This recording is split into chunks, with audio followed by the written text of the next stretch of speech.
You might be as sick and tired of winter as I am.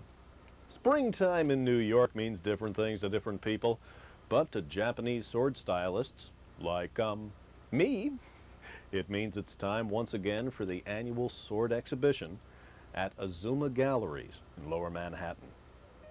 One of the first things that many people get confused about looking at Japanese swords is the great variation in length and type.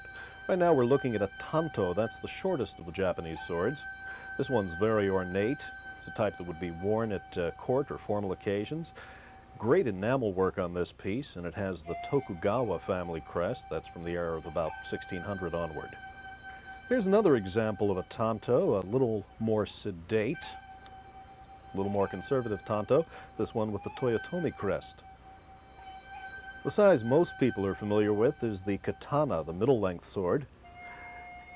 As you look at these different swords here, you can see that the length and shape of a sword can vary greatly from an extreme curvature to an almost straight blade.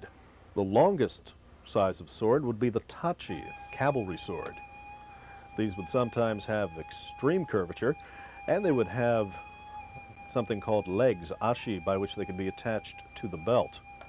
Here's an example of tachi in shirasaya. Shirasaya means white scabbard. Now, nobody actually wore a sword this way. This is what's called a museum mount. Well, half the length of a tachi would be a handachi, or half tachi. This would be the length, for example, of the typical military sword used in World War II.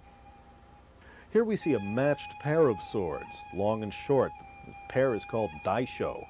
Now, to see a matched pair of daisho like this, especially one of any antiquity, is extremely rare. The sets tended to be broken up over the ages. As with the length, there can be a great variation in temper lines. There are hundreds of patterns, from very plain, almost a straight temper line, to very ornate, wavy temper lines, as you see here. One thing to remember is that a well-made sword will have facets on it. It will look almost like a gemstone. You'd swear it was put together by a diamond cutter. Here we see an example of horimono, the art of engraving directly on the blade. Now, this is a tachi, also from the Tokugawa era. Some horimono are very simple, some would be ornate, most of them had religious significance. Azuma Gallery also has quite a collection of separate fittings, anything from hilts and individual pieces of hardware to scabbards and handles.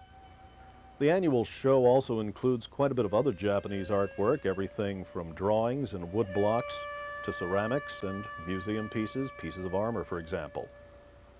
For the serious collector, the Japanese sword can be a volatile and very expensive market.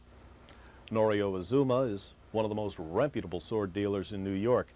His gallery is located at 50 Walker Street, that's a block below Canal, in Lower Manhattan. I'm Brian Wilkes. See you again next month.